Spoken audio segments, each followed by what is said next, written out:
Guys, after subscribing to this channel, please make sure that you also press the bell icon so that no notification, no new video of mine, any educational video, is missed by anybody. All right. Now let's begin and make it super simple so that it's very easily absorbable and reproducible in the exam. I'll not be surprised if there's a question that comes on that, and I'll not be surprised if this comes as a structured discussion in your exams, Viva or whatever. Most of the examiners in DNB, like I said, are all RCOGs, so they have a lot of attention on the latest Green Top guidelines, and this happens to be the latest one. So we cannot escape it. We cannot run away from it. Without wasting any further time, let's begin. So these are certain definitions. Now there is something which is called as SGA, small for gestational age, and there's something called as fetal growth restriction proper. What is the difference? First off is appropriate for gestational age. Guys, can you hear me out, everybody? All right. So what do you mean by appropriate for gestational age? That means the fetal size is between the 10th centile to the 90th centile. So when you have the growth charts like this, and you're plotting the growth of the baby, and it's coming in between the 10th centile and the 90th centile, it's going fine. This is appropriate for gestation age. The moment it dips below the 10th centile, what does it become? What does it become? It does not become FGR immediately. It becomes SGA. But if it dips even below that, below 3rd centile, then in that case it becomes a fetal growth restriction. That's clear. Between the 3rd and 10th centile, it can be SGA, it can be FGR. So what distinguishes FGR from SGA when the growth rate dips below the 10th centile? Here are the definitions. It becomes fetal growth restriction when it is less than 10th centile, but it is also associated with abnormal uterine artery Doppler. That means at least the pulsatility index should be above 95th centile, or it should be associated with abnormal umbilical artery Doppler, in which at least the pulsatility index should be above 95th centile. I told you guys that how the Dopplers, they derange with time. If the umbilical artery Doppler is to derange, the first thing that happens in it is the pulsatility index, it increases. Number one. Number two, second thing which happens after this is that there is absent flows. If you wait further, there are reverse flows. Then the ductus venosus you start monitoring, and then the ductus venosus also goes. The A wave gets absent. Okay, this is the chronology of events from bad to worse. So you will call it fetal growth restriction. You will call it fetal growth restriction less than 10th centile only if it is associated with either uterine artery abnormalities or umbilical artery abnormalities. Okay, that much is clear? Any doubt, anyone? See, my attention is always there in the chat box. So please let me know if any issues right now over here.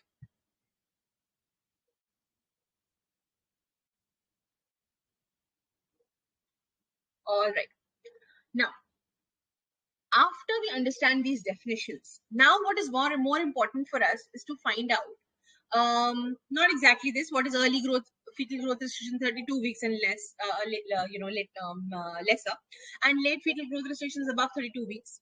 Static growth, that means there is no forward growth velocity.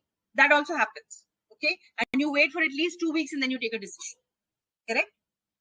Achha, one more quality is there, which is called as fetal growth restriction in the previous pregnancies. When you will do the risk assessment, so the patient walks into your clinic and you say, my God, this patient, we'll have to monitor her very closely because she has a chance of going in for fetal growth restriction.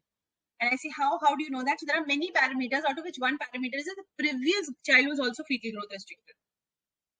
Now there are very fixed criteria to calling it a previous fetal growth restriction. You just can't call it like that.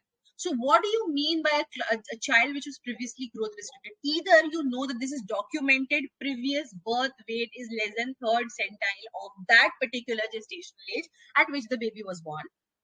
One. Number two, she had an early onset preeclampsia, which necessitated birth less than 34 weeks of gestation. Or she had such a bad fetal growth restriction that there was a birth before 34 weeks of gestation only because of fetal growth restriction. Okay? Or the birth weight was less than 10th centile in the previous pregnancy and there was evidence of abnormal Dopplers in the previous pregnancy. pregnancy, because of which the decision of delivery was taken.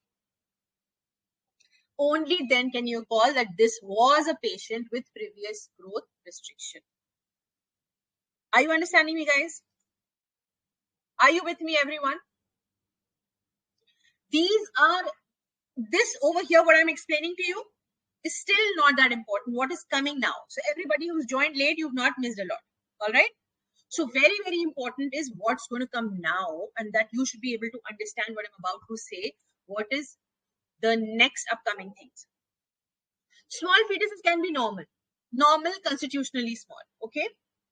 There could be a non-placenta mediated growth restriction. Okay. There could be structural abnormalities in the baby. There could be chromosomal abnormalities in the baby. It could be inborn errors of metabolism. There could be fetal infections. Okay. So the small fetuses can be small because of numerous reasons. It's not only placental problems. So inborn errors, chromosomal abnormalities, structural anomalies, fetal infections. They can all cause small for gestational age. Then there are placental dysfunction, which can cause small for gestational age babies. Okay, but we're not going into the detail. Nobody's going to ask you all this. So what should we do with such patients? There are certain things which are in your hands, like for example, stop smoking, smoking cessation, one. Then vitamin D throughout the pregnancy, folic acid preconception to the 3 months of pregnancy. Okay, risk assessment of such patients, which I'm going to tell you in a short while. Giving aspirin, yes. In women at risk of fetal growth disorders, which I'm just about to deal with in a couple of minutes, to tell you what exactly do you mean by risk assessment and who are at high risk for SGA, who are at high risk for fetal growth restriction. What do you mean by moderate risk? What do you mean by high risk? This is actually the entire GTG, right? So you have certain reducing this thing strategies. Like one of them is aspirin, giving low dose aspirin from 12 to 16 weeks onwards, and you keep giving it till 34 weeks mostly. Okay. Risk assessment is done at booking. Okay, and booking is usually at 12 to 14 weeks. In UK NHS, that's where the booking is, around 14 weeks. And at mid-trimester anomaly scan, that's where you find out. Mostly. And here is where you make this woman go into a low risk category, moderate risk category, or high risk category. So I'll tell you the moderate and high risk. And if a patient does not have either of those, then she becomes automatically low risk. But what do we do with the low risk patients? You know, we ask them to go for a mid-trimester anomaly scan, and if the estimated fetal weight is more than 10 centile, all you do is you offer them symphyzofundal height. SFH is what? Symphyzofundal height in the singleton pregnancy. And obviously, it's not going to work in twins. So I'll tell you what do we do with twins as well. Symphyzofundal height is offered no more frequently than every 2 weeks. If you're really, concerned or whatever, you maximum you do is that you offer a 2 weekly, and not even that. So symphyzofundal height is offered after 24 weeks.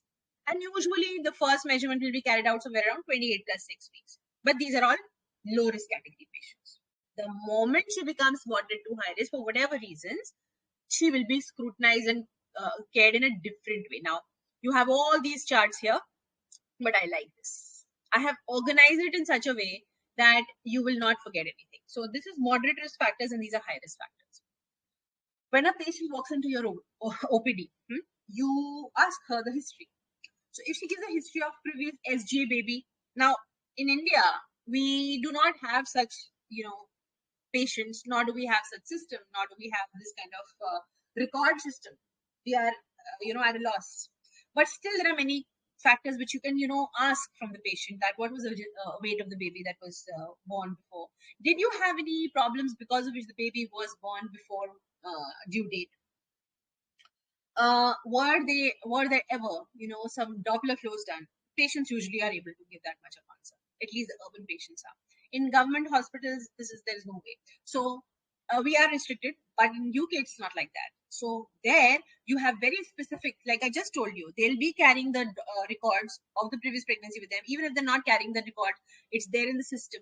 The GP will be writing a letter that this is a moderate risk female patient. We are sending to you who's pregnant right now and booking scan for further assessment in consultant-led unit. So why is the GP sending you this patient? Is because she has, after scrutinizing, she's come to be the moderate risk or high risk. That is why they are sending it to the consultant-led or obstetric unit, right? What are those moderate risk factors? So in the current pregnancy, if the patient is smoker or she's taking some illicit drugs, or her BMI is less than 18.5, now the BMI above 40 is not included. Nowhere. It will be included in a different category altogether, the category of fibroid twins and obesity. That's a different thing. In which you're not able to, kind of take the sulfonylurea properly. That's a different category altogether.